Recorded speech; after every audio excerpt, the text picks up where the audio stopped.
At the banquet, when my husband once again, in front of everyone, mocked me for being a merchant's daughter, uncultured, untalented, and utterly inferior to his long-lost love, who is now another man's concubine, I finally snapped. I walked straight up to his lost love's master. How about I divorce my husband and marry you? You can give your concubine to him. He won't stop talking about her, and frankly, I am tired of it. The man in fine silks paused, the wine cup in his hand frozen mid-air. He drained the cup, a playful smile spreading across his face as he looked at me. Very well. When my father was a young merchant, he was ambushed by bandits. At the last moment, Noah's father appeared and saved him. At the time, Noah's grandmother was gravely ill. To repay their kindness, my father spent his entire fortune to hire the best physicians and use the most expensive medicines to save her life. From then on, our two families became as close as brothers. My father, seeing that Noah's father was a skilled warrior with no outlet for his talents, spent a great deal of money to secure him a position in the army. He rose through the ranks to become a general, and his son Noah trained in martial arts from a young age, becoming a celebrated young general in his own right. My father, in turn, became a wealthy and influential merchant. Our families corresponded frequently, and a marriage was arranged between Noah and me before I was even born. But on our wedding night, he never showed up. To defend my honor, the general beat him. But seeing the resentment in his eyes, I knew he did not like me. She is unworthy. A merchant's daughter dares to call herself my wife. Shameless. The next moment, his grandmother struck him with her cane. Silence, you unfilial son. Even without Emma, I would never have let that harlot into this family. I later learned that Noah had a childhood sweetheart. My arrival had cost him his love. Seeing him beaten, I felt no sympathy, but as a new wife, I felt obligated to say something. Grandmother, that is enough. Noah is just not used to it yet. He will be fine. But I knew he would only hate me more. Even after his sweetheart, Isabella, became a concubine to the debauched Prince Alistair. He remained cold and distant, never once setting foot in my chambers. He hated me for taking the position that should have been his love's, forcing her into the life of a concubine. But the young girl's romantic notions had long since faded from me. His absence only gave me more freedom. I had to plan for my own future. For 3 years, I was the matriarch of the Gu family. After his grandmother's death, I decided I would no longer endure the humiliation. I would live for myself. You want a divorce? What right do you have to say such a thing? As expected of a merchant's daughter. No sense of shame. Grandmother has just passed and you show your true colors. In his study, Noah looked at me with the same disgust as he had 3 years ago. I stood at the door, not entering. I had thought he would let me go, since his heart was not with me. I sighed and turned to leave. Then came another arrogant remark from inside. All you deserve is a letter of repudiation. I froze, looking at him in disbelief. In the past 3 years, I had done nothing wrong. I had managed every aspect of the household, even overseeing the family's businesses. And he wanted to cast me aside. I said nothing, just turned and left. I had no feelings for him. And with his arrogance, I had no reason to be merciful. Soon after, the general's manor received an invitation from the Prime Minister. On my own authority, I declined, citing the recent passing of the old matriarch. That afternoon, my door was kicked open. The broken door was the first time he had ever entered my room, our bridal chamber. Why did you decline the Prime Minister's invitation? What right? Do you have to make such a decision? It has only been 3 months since grandmother's passing. It is not appropriate. But he didn't listen, his expression one of disdain. I see. It is because Isabella will be there. You did it on purpose. To keep me from seeing her. You venomous woman. I will go to this banquet. You cannot stop me. He stormed out, leaving me with no chance to explain. Not that I wanted to. After he left, a small smile played on my lips. Soon after, I went to the banquet, but I traveled separately from Noah. He had rushed off while I followed at a leisurely pace in my carriage. Did you hear? The old matriarch of the Jiu family has only been gone for 3 months, and the young general is already rushing to a banquet. Whose banquet is it? That he would disregard the mourning period. It is not for the host's sake. It is for a woman, and a concubine at that. What? What an unfilial son to disregard the mourning period for a woman? He is truly unworthy. Indeed, the lady of the Guiu manor declined the invitation, but he insisted she go back and beg for it. And now, he rushes to the banquet alone on horseback. A banquet, more like a tryst. Hearing this, my smile widened. I wondered if the banquet would be even more lively. When I arrived at the Prime Minister's residence, the feast had not yet begun. The Prime Minister's wife, though aware of my status, showed no disdain and graciously invited me to admire the garden. As we admired the flowers, someone else was admiring a different kind of beauty, the tear-streaked face of a lovely woman. The Prime Minister's wife led us through the winding paths of the rock garden, and we suddenly heard soft sobs mingled with a woman's voice. Brother Jinghong, I can't bear it another day. Then, an anxious male voice. He bullies and humiliates you. Why do you stay? Let me take you away. I knew that voice all too well. It had berated me countless times, but was so full of concern for another. The other ladies had also recognized the voices and looked at me with pity. I suppressed a laugh, forcing my face into a pained, conflicted expression. Fortunately, the Prime Minister's wife saw my discomfort and quickly said, "It seems the feast is about to begin. Let's return to our seats. If you all truly enjoyed the humble flowers of my garden, I will certainly invite you all again." Everyone took the cue and hurried away, leaving the oblivious couple behind. When we returned to our seats, the two of them appeared a while later, one after the other. From their slightly disheveled clothes, they must have had a passionate reunion. Even after being seated, their eyes were locked in a silent, passionate exchange. Perhaps Isabella was too engrossed in seducing Noah, as she fumbled with her cup, spilling its contents on the man next to her. The man's smile instantly vanished. What, is the prince's manner starving you? You can't even hold a cup of wine. Your Highness, it was an accident. I was just too. It was no wonder Isabella was so terrified. Prince Alistair was known for his cruelty. A person could die for a minor displeasure. He preferred to torture them to death. But he was the emperor's youngest and only remaining brother. So the emperor doted on him, letting him do as he pleased without ever reprimanding him. Before the prince could speak, Noah, beside me, shot to his feet. It was just a spilled cup of wine. Surely, your highness is not so petty. Prince Alistair didn't even look at him, replying lazily, "Whether I am petty or not is none of your concern. But you, young general, seem to be overly concerned with my humble concubine. Have you taken a liking to her?" The words humble concubine enraged Noah. How could he tolerate his pure love being so degraded? His eyes blazed, and he pointed a finger at the prince, completely forgetting where he was, and who he was. His only thought to defend his beloved. Isabella is a lady, the daughter of a noble family. She lowered herself to be your concubine, yet you do not cherish her, but humiliate her time and again. Are you asking me for a humble concubine, young general? This shut Noah up. To be defending another man's concubine was a breach of etiquette. He could only stammer, You are unworthy of her. If we weren't at a banquet, I would have burst out laughing.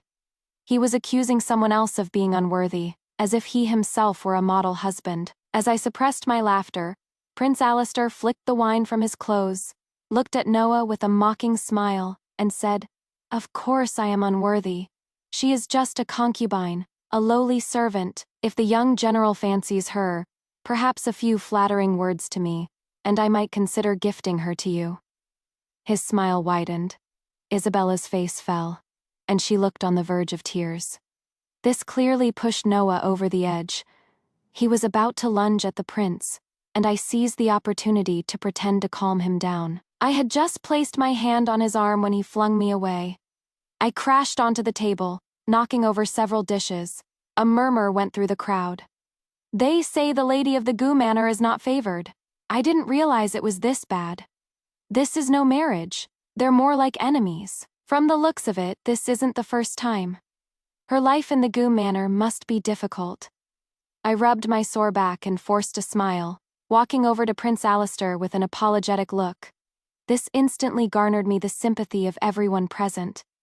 This was the effect I wanted, but it wasn't enough. Your Highness, please forgive my husband. He and the lady from your manor. They are childhood sweethearts. Their bond is deep. He spoke out of turn in a moment of haste. Please do not take offense. My words made it clear to everyone. Noah was in love with a concubine from the prince's manor, and had offended the prince to defend her, and I, his unloved wife, had to clean up his mess. It also piqued Prince Alistair's interest. Oh, so it is my fault then, for being so blind as to take the young general's love as my concubine.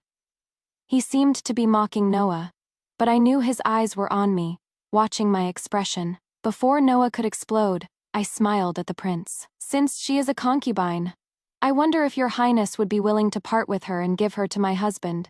It would be a beautiful act of kindness. Of course, I would not let you lose a beautiful concubine for nothing. Gold, silver, jewels, whatever you desire, just name your price. My smile was polite and proper. No one would think I was being unreasonable. They would only see me as a virtuous and understanding wife, willing to set aside her pride to obtain a concubine for her husband. After all, concubines were of low status, almost like property, and it was common for them to be given or exchanged between households. As expected, my actions earned me praise. Everyone commended my sensibility, calling me a model wife. But the more they praised me, the uglier Isabella's expression became. Being a concubine was humiliating enough. Now she was being treated like an object to be traded. A woman as proud as her could not bear it. But Noah, behind me, remained silent. He wanted Isabella, and having me ask for her was the most appropriate way. This was also my goal. If I succeeded in bringing Isabella into the household, with her personality she would never be content as a mere concubine. And since Noah had no grounds to cast me aside, a divorce would be the best solution. If I failed and the news of Noah coveting the prince's concubine spread, I could add fuel to the fire, with the leverage I had on both of them. As long as Noah wasn't a complete fool, he would divorce me. Otherwise, the intolerant Prince Alistair would not let him go. So either way, I couldn't lose. At this thought, my smile widened. But the next moment, it froze on my face. Very well. Then I will take you in exchange. I just wonder if the young general would be willing. Prince Alistair's eyes were fixed on me, his smile exceptionally dazzling. If I wasn't mistaken, he looked very pleased with himself, as if he had seen through my plan. I felt a pang of guilt and was at a loss for words. Fortunately, the old Prime Minister intervened, saving the situation. Your Highness, you came to my humble abode for wine. It has been warmed several times. Are you trying to avoid it? The wine in your cellar that I remember so fondly. I wonder if I might have a taste today. Since your Highness wishes it, let us all have a taste. Someone, bring out my prized vintage. As everyone's attention shifted, I quietly slipped back to my seat. Noah was still staring at Isabella, muttering to himself. I wonder if the prince meant what he said. His voice was so low I could barely believe it, but seeing his longing gaze, I knew he really wanted to do it. If that was the case, my plan would fail. After all, Prince Alistair was much more difficult to deal with than Noah. His manor was a den of vipers, full of intrigue and backstabbing. Countless people had died there for no reason. The thought was terrifying. No, I could not sit back and let Noah trade me for a concubine. Ma'am, the young general has left the manor. Oh, and the other one. She left this morning. My slender, jade-like fingers tapped lightly on the tea table. They were smart enough to leave separately to avoid suspicion. Ink Lotus couldn't help but ask, Ma'am, are we going to catch them in the act? In the act, we're not catching them in an act of adultery. Then what? I smiled but didn't say anything. We soon arrived at a bustling street. Looking at the colorfully dressed women around, I felt that this was not so simple. Ink Lotus led me to a private room, opened the window, and pointed to the small courtyard next door. The young general and that wretched woman are in there. The young general should be arriving soon. Sure enough. A short while later, Noah snuck in through the gate. Isabella ran out to greet him excitedly. They embraced as soon as they saw each other. The sight made me sick. They walked into the house, hand in hand, and then closed the door. "Ma'am, they've gone inside. Aren't we going down?" I looked away and turned to instruct Lotus. "Go and open the door. Our guest has arrived." Though confused, Lotus did as I said. At the door stood a man. He walked past her straight to the table and sat down. It seemed my guess was right. I poured a cup of tea and handed it to him. "The tea here is quite good. Have a taste, Your Highness." Seeing this, Lotus immediately closed the door and stood guard outside. Prince Alistair looked at the steaming tea before him and gently lifted the cup. "You knew I would come." I didn't answer directly. Noah is all brawn and no brains. He would never have thought of a place like this. Crowded, yet discreet and easy to escape from. And without your orders, your concubine would not have been able to leave the prince's manor so easily. He nonchalantly swirled the tea in his cup. "Is that all you deduced?" It was at the Prime Minister's banquet. At this, his eyes lit up. "Oh? Although you are rumored to be a womanizer with a volatile temper, bringing a concubine to the Prime Minister's banquet, and allowing her to rekindle her old flame with Noah in the garden, was likely not a whim." He instantly dropped his playful demeanor, sizing me up with a smile. "You are quite clever, but not as clever as your machinations, Your Highness, however." I paused, waiting until I had his full attention before continuing. "Instead of using me as a favor to curry favor with the Guillou family, why not cooperate with me?" At this, his eyes narrowed, a hint of killing intent in them. I calmly took a sip of tea, unfazed. After a long moment, he finally yielded. "What do you know? You have great ambition," I thought. But I didn't say it out loud. Old General Gu, though a veteran of 100 battles, is old and frail, with many old injuries. He is no longer the victorious general of the past, and Noah, though skilled, is not a once-in-a-generation talent and has no real power. Once the old general dies, the military command will not fall into Noah's hands. Your plans will likely come to nothing. He dropped all pretense of his royal status, his expression serious for once. He was about to speak, but I cut him off, telling him that I was different, that I was more useful than Noah, than you, but I am different. I have money. When it came to money, my confidence soared. I smiled with absolute certainty. "Yes, money." Seeing his interest piqued, I elaborated. "Money cannot buy power, but it can buy loyalty, and thus, indirectly, money can hire the best teachers to train the best talents. Money can buy the latest intelligence, recruit soldiers, and feed everyone. Money makes the world go round, and with money, everything is smoother, with fewer obstacles. And money is me. I am money." Perhaps no man had ever expected a woman to say such things. He was stunned for a moment. Then his roguish demeanor returned. "It seems the general's wife is indeed more useful than the general himself." Then his tone changed, a hint of a threat in it. "But do you know what I intend to do? You dare to cooperate with me." After talking so much, I was thirsty. I drank a full cup of water before answering. "I don't know what you intend to do. Nor do I need to know. All I need to know is what I want to do." This piqued his interest. "And what is that?" I met his gaze and smiled brightly. "First, I want a divorce." Just 2 weeks later, Noah kicked open my door again. The veins on his forehead were bulging. I asked calmly, "Is something wrong, General?" Seeing my nonchalant attitude, he became even angrier. He snatched the book from my hand and threw it to the floor. "Tell me, was it you?" I was confused. "What are you talking about, General?" "The rumors spreading all over the city about me and Isabella." "Steal, steal." He couldn't bring himself to say the rest, but I knew what he meant. I immediately put on a hurt expression. "Is that what you think of me, General? I have been in the Guillou family for over 3 years, serving grandmother and managing the household. Though you do not favor me, have I ever done anything to betray my conscience, to harm you, or to bring shame upon this family?" The anger on his face vanished, replaced by speechlessness. But everyone is saying it, so you are the young general of the Gu family. If you have done no wrong, then no matter how wild the rumors, they are just rumors. Why are you so flustered? Unless there is some truth to them. No, they're lying.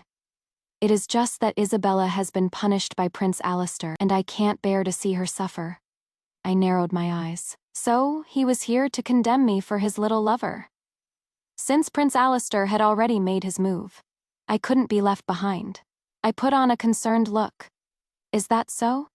Since Prince Alistair does not treat Miss Lee well, why does he not let her go? Alas, it is not convenient for a woman like me to visit the prince's manor.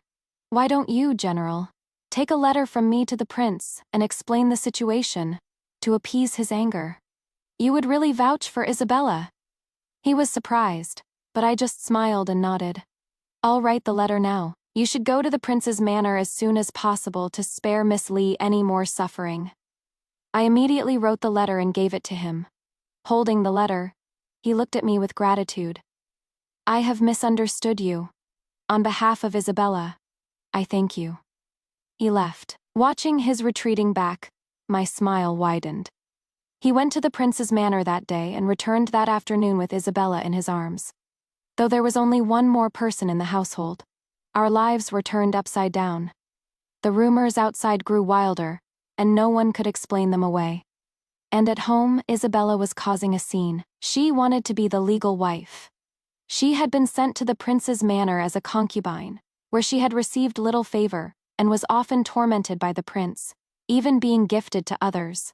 After all, her father's intentions were impure, and so were hers. Poisoning, assassinating, stealing intelligence, she had danced on all of the prince's nerves. Now that she had escaped her predicament, she was naturally unwilling to leave. I had just reached the courtyard where she was recovering, when I heard the sound of breaking porcelain and shouting. "Doesn't Prince Alistair want her? You don't even like her. Why don't you just give her to him? I am still his concubine. What am I? A plaything. What about my reputation? That is right. She had only been sent to Noah for a few days of care. She was still technically Prince Alistair's concubine and could be recalled at any time. Trading a wife for a concubine, it is against the rules. Against the rules. So, you'd rather see me go back to that hellhole? If so, why did you rescue me? You might as well have let me die." With that, she ran towards a pillar. Noah quickly grabbed her and held her in his arms. I know, I'll get you out of this. Isabella, I won't let you go back." Hearing this from outside, I didn't go in. Ink Lotus couldn't help but say, Ma'am, soon you'll have to call me miss." I turned and left with a smile. A few days later, Noah came to my room for the third time. He was much more polite this time, probably because he needed something from me. Seeing him, I feigned a look of pleasant surprise. "General, what brings you here? How is Miss Lee recovering? With the new year approaching, the manor has been so busy, I haven't had a chance to visit." He nodded stiffly. "Yes, much better." I stood up and poured him a cup of tea. "Is something troubling you, General?" I knew why he was here, but I had to feign ignorance. "Well, Isabella has finally escaped from that den of wolves. She has been having nightmares every night, afraid of going back. So, I remembered what Prince Alistair said at the banquet. You want to trade me for Miss Lee's freedom. And what about me? General, this is a bit much." I knew he would come, but hearing him say it still hurt. 3 years of marriage, less than a concubine. He was flustered and quickly explained. "Isabella said that since Prince Alistair asked for you, he must be interested in you. He would never treat you like a mere concubine. You might even become a royal consort." At this, I couldn't help but sneer. I looked at him and felt like I was looking at a stranger. This man was supposed to be my husband. She, the daughter of an official, was reduced to a concubine and a servant. I am but a merchant's daughter. How can you be so sure I would become a royal consort? And why should I give up being a legal wife to become a concubine? Prince Alistair is known for his whims. What he said at the banquet was just a joke. Yet you took it seriously and are willing to trade me for a concubine. It is truly heartbreaking. Noah, you are unworthy of being a husband. Unworthy of being a general. He had never been one to take criticism. My sarcastic words immediately set him off. He slammed his hand on the table. Emma, what are you trying to say? I scoffed. What am I trying to say? I am saying you are not fit to be a man. Lotus, go and summon the clan elders. Let them judge whether the young general's act of trading his wife for a concubine is right or wrong. The next moment his calloused hand struck my face, and my pale cheek instantly swelled. Ma'am! Lotus, terrified, started to rush forward, but I stopped her with a sharp command. Go. Her eyes filled with tears. She ran out. Then, ignoring Noah's livid face, I stormed out and headed straight for the ancestral hall. Though my face burned, my steps were quick. I was too excited. I was about to be free. If you are unwilling to save Isabella and insist on leaving, then all you will get is a letter of repudiation. The man stood in the hall, arrogant, unfazed by the murmurs of the crowd. He was certain I would beg him, but I wouldn't. Fine. A letter of repudiation it is. However, I stood up calmly. This letter is from me to you. The room erupted. Everyone looked at me in disbelief, accusing me of being unvirtuous. For a woman to divorce her husband is unheard of. She is truly unvirtuous. A woman like that is not fit to be a wife or a mother. The ignorant elders all condemned me. I slowly stood up, tears welling in my eyes, a single tear threatening to fall. With my swollen face, I spoke in a choked voice. Elders, with all of you present, I, Emma, dare to ask, in all my years as a member of the Gufeng family, have I ever done anything to bring shame upon this household? They looked at each other but said nothing. For all these years, I had only ever acted in the best interests of the family. Before they could object, I continued. You have all heard of the general's recent affair with a concubine from the prince's manor. Today, the prince's men came to reclaim her, and the general tried to trade me to Prince Alistair in exchange. A concubine is lowly, to be traded like an object, but I am the matriarch of the Gufeng family. Even if I am a merchant's daughter, I was married into this family with all the proper rights. Today, I have been so humiliated. When I refused, the general struck me, and now he wants to cast me aside. You are all the elders of the Gufeng family. If you cannot do me justice, then I will go to the authorities.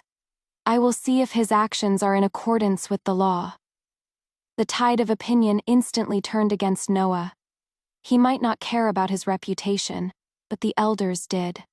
This was not something a man should do. To trade a wife for a concubine is unheard of. Noah, your father is not here, but you cannot be so willful, to bring such shame upon the Go family. Are you even a son of this house? She is just a concubine. If you want one, you can take one. Why bring shame upon your ancestors?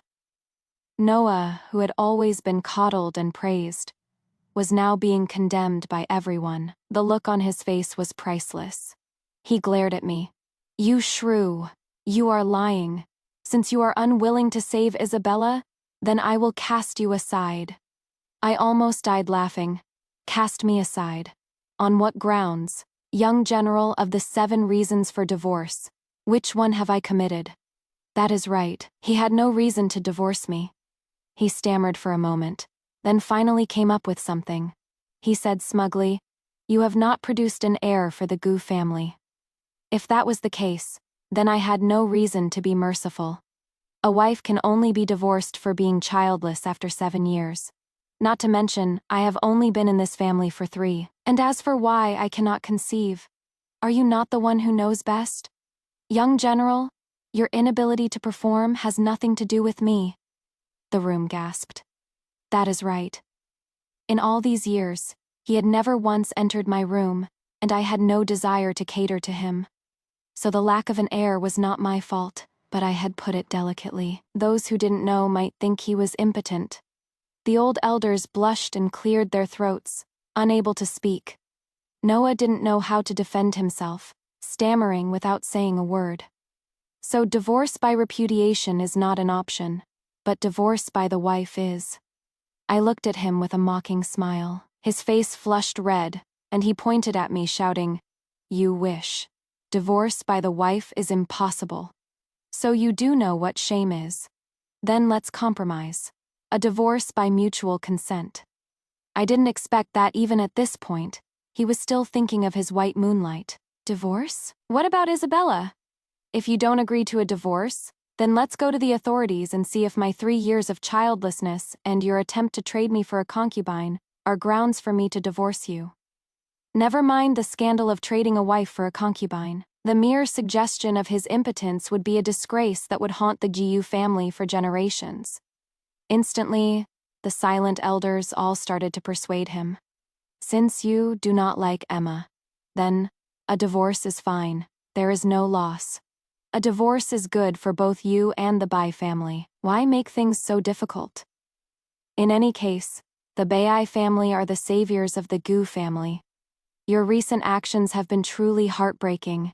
It is better to let Emma go. They wouldn't have said this otherwise, but their family's reputation was at stake. Noah couldn't believe they were all siding with me. He swayed, muttering, "But what about Isabella? What will happen to her?" Looking at him, I didn't know whether to call him devoted or foolish. I sighed. "As long as you agree to a divorce, I will pay a king's ransom to have the prince release her." At this, his eyes lit up. "Really? As long as I can get a divorce, I would be willing to spend my family's entire fortune." For some reason, my words seemed to sadden him. He asked in disbelief, "Do you despise me that much?" I replied faintly, "That is a question I should be asking you, General." He nodded. "Fine. I agree to a divorce." And so, in front of the clan elders, I successfully obtained a divorce decree. The next moment, I had my already packed belongings and left the Giyu family. As I stepped out of the gate, Noah chased after me. "Wait, you? Is there something else, General?" "The matter with Isabella." "Rest assured, General. The prince's men will be here shortly. You will know what to do then." He said no more, and I ignored him. I got into my carriage, and with a dowry procession stretching for miles, left the Gu family for good. In the carriage, Ink Lotus tended to the bruise on my face and asked, "Miss, why didn't you just offer the ransom for the divorce decree from the beginning?" I looked out the window, my mood exceptionally bright. Because some people don't need a real ransom. The ransom I mentioned was just an excuse. What I gave the prince were 3 of the most beautiful courtesans in the capital. At this, my smile widened, and I accidentally pulled at the bruise on my face. A peal of pained laughter echoed from the speeding carriage. I sent the dowry procession ahead and stayed with Ink Lotus and a few guards in a town just outside the city for a few days. 1, to take care of my businesses in the city, and 2, to watch the show. On the day I left the Jiu Manor, the prince's men arrived at the manor with gongs and drums. They announced that Prince Alistair was grateful to the young general for the 3 famous courtesans he had sent.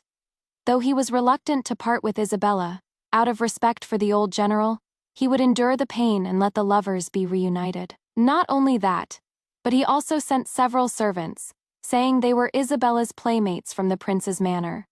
He was afraid she would be lonely without them, so he sent them along.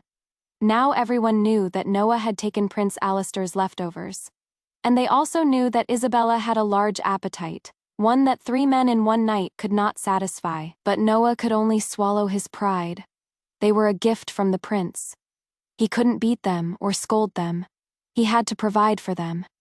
After watching the show, I prepared to return to my own family.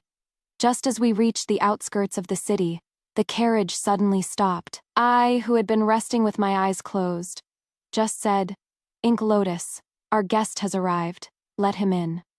The visitor sat opposite me. "You knew I would come." I slowly opened my eyes and smiled.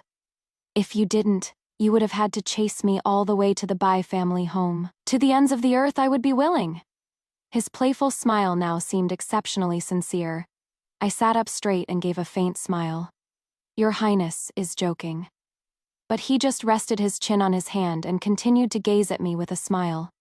I felt a little uncomfortable and quickly changed the subject. I have gathered some talented men these past few days. Zheng Wei, who failed the exams 2 years ago, and Chen Yuman, a vice censor in the censorate. Both are men of talent but without connections or wealth, their ambitions unfulfilled. At this, Prince Alistair became more serious. Chen Yuman. I have heard of him and have been keeping an eye on him. But Zheng Wei, are you sure he is capable? I nodded, fully confident in his abilities. You must know why he failed the exams. He was so disillusioned that he refused to try again and instead traveled the country. The recent tax reforms in the state of Fa were his proposal. The more he heard, the brighter his eyes shone. He couldn't help but ask, "How do you know this?" The carriage moved slowly, a gentle breeze blowing. I tilted my head and said playfully, "Guess what he used to travel the country? Could it be you?" That is right. I had sponsored him, or rather, my family had. From a young age, I had followed my father, watching him negotiate deals and trade goods. Unconsciously, I had developed my own business philosophy. I believed that business came from people and varied with people. From the time I could understand, I began to use my allowance to sponsor promising young men, because I knew that money could buy loyalty, but to rescue those talented men from the mire of poverty, the returns would be far greater than just money. Over the years, many had become high officials or renowned scholars, things that others could not obtain even with money. I could get with a simple request. That was the difference. Perhaps sensing my uniqueness, the admiration in Prince Alistair's eyes grew stronger. Is that all? He was insatiable. Of course not. To build a nation, one needs military leaders. I have also found for you a martial family that can replace the GU family. He didn't expect me to have such abilities. The admiration in his eyes intensified. I continued. In the Western barracks, there is a talented commander, but his family background is poor. He has been suppressed by the Central Army commander, Wang Yongji, and forced to be his strategist. You should be more aware than I am of the recent changes in the Western barracks. Before he could speak, I continued. And next year, a man over 30 named Shu Dawei will enlist. You need to pay close attention to him and win him over as soon as possible. For a member of the royal family, especially one with a thirst for power, what I had just said was tantamount to suicide. As expected, he stared at me as if trying to see through me. His eyes were hostile, his tone icy. Your Bai family's reach is quite long to be so well informed about military affairs. Despite this, I maintained a faint smile and said unhurriedly, "It is not that my reach extends to the military, but that the families of the soldiers need to eat and live. You see, money is not just a currency. What it can convey is far more valuable than what it can buy." The small carriage was filled with the sound of our breathing. After a long moment, he returned to his former self, his eyes once again filled with admiration. The Gu family was not fortunate enough to keep you. It seems I have picked up a treasure. Then you must protect me well, Your Highness. For with me, your good fortune has only just begun. This was not just to flatter him. I truly had such abilities. Radiating confidence, I was exceptionally beautiful in that moment. Very well. I will wait and see what great fortune you can bring me. When I returned to the Bai family home, my father just looked at me and said nothing. It is good that you are back, and do whatever you want. No one can stand in my Yuru's way anymore. As he turned to leave, I saw a tear in the corner of his eye. Perhaps it was out of pity for me, or perhaps out of shame. But I knew he loved me, and that was enough. After I left the GU family, my informants in the capital continued to send me the latest news. Besides the changes in the royal family, there was also the drama in the GU family. Isabella had gotten her wish and stayed in the GU family, scheming her way into becoming Noah's wife and the matriarch of the household. But the Goyu family was not an easy one to manage, especially for a former concubine who knew nothing about running a household. Though the general's manor was large and wealthy, there was no one to manage its affairs. The old matriarch was old, the general was away on campaign for most of the year, and Noah, having grown up in the army, was clueless about household matters.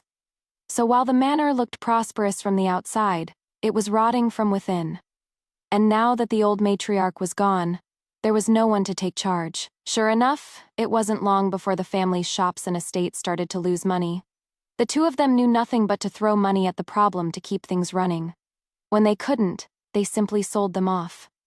When the old general far away on the border heard of this, he coughed up blood and ordered Noah to divorce her. But Noah, bewitched, would rather anger his father than give up his beauty. The furious old general gave him an ultimatum: either divorce her or be disowned. Noah, always believing in his own abilities, chose to leave the Gu manor with Isabella and start his own life. The old general, unable to leave his post, could only let both of them had grown up in luxury, used to having everything done for them. They had no idea how to live. Though Noah was a young general, his official position was a minor one, and his salary was pitifully small. If they were frugal, they could have managed. But they were both extravagant spenders, and knew nothing of restraint. Noah had to rely on his status as the general's son to get by. He doted on Isabella, but he didn't know that she had been ruined in the prince's manor and would never be able to bear children. Of course, all these secrets were revealed to me by that man from the prince's manor. He would often send me the latest gossip by express courier. After returning to the Bai family, I began to take over the family business. It was something I had been familiar with since childhood, so I had no trouble.